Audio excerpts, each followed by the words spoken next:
Ladies and gentlemen, fight fans all around the world, from the sunny Caribbean, you are watching What You Need. As you guys know, I am a Floyd Mayweather Jr. fan. And I truly became a fan back in 2009, even though I saw him all the way back in 2000. I stopped watching boxing in 2005, and he sort of drew me back into the sport in 2009, and it's interesting how that happened. Actually, it was some bad sentiments and bad press about him that got me interested in him. I think it was in reference to Manny Pacquiao at the time. And I began to look at him, and then I remembered his fights from 2000. I was looking at the fights, and I was like, this guy's a phenomenal talent. He's a phenomenal boxer. Anyway, this video is from BoxingScene.com, the source for boxing online.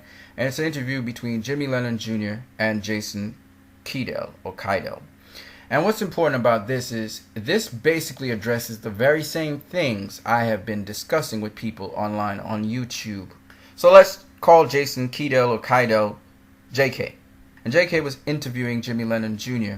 concerning Mayweather's fight with Andre Berto. JK says to Jimmy Lennon Jr., is 49-0 still important?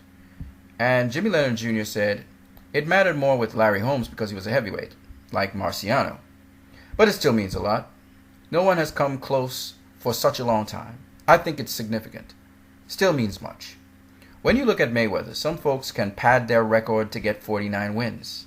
But Mayweather does not do that. There's no asterisk needed next to his record.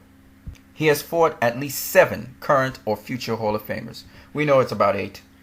He has fought 15 straight current or former world champions. This is his 26th world championship fight. It's actually the 27th. And has fought 21 current or former world champions. Just so you guys will understand what I mean by a 27th world championship fight, I also include his fight with Shane Mosley, who was the WBA world champion.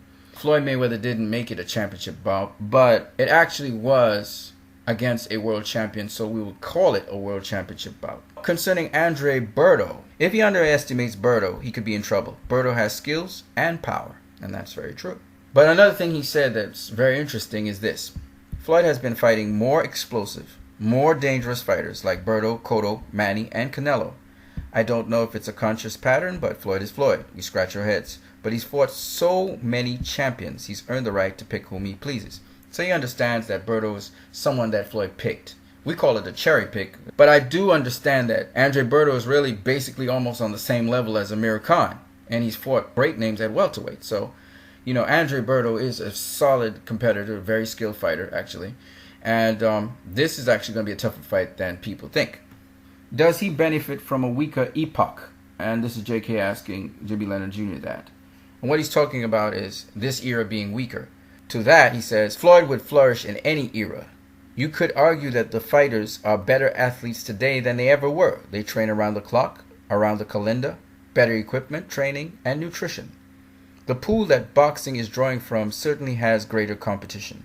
Boxing competes with other team sports now, but as a whole, a boxer today is a better athlete. Can you recall a boxer being good this late into their career? And here he says, it's just tremendous how he really makes fighters look bad. He made Canelo look bad. He made Manny look bad. Manny's a surefire Hall of Famer, the second best fighter in the world, and he schooled Pacquiao.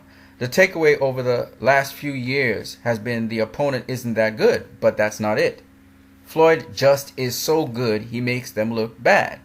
Even the great Ali had to rely on his chin, his rope-a-dope, his defense, his stamina.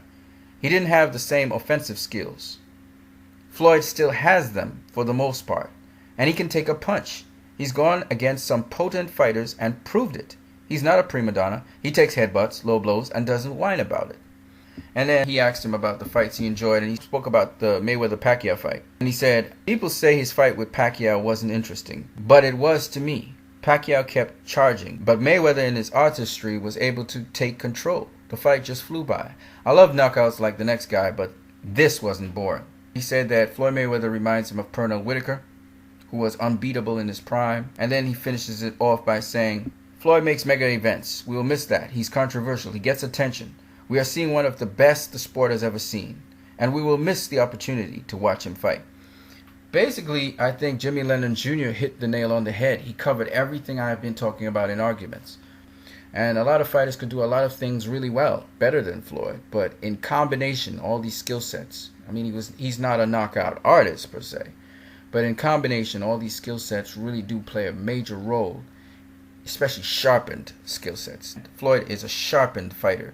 You know, if you take a dull knife and you sharpen, one day it will be very sharp. But Floyd's knife is very sharp, and he's been sharpening it all along, and that's what makes him just different to any other fighter out there. That's ridiculous. You know, Bernard Hopkins knows it's a tough task to fight Floyd Mayweather.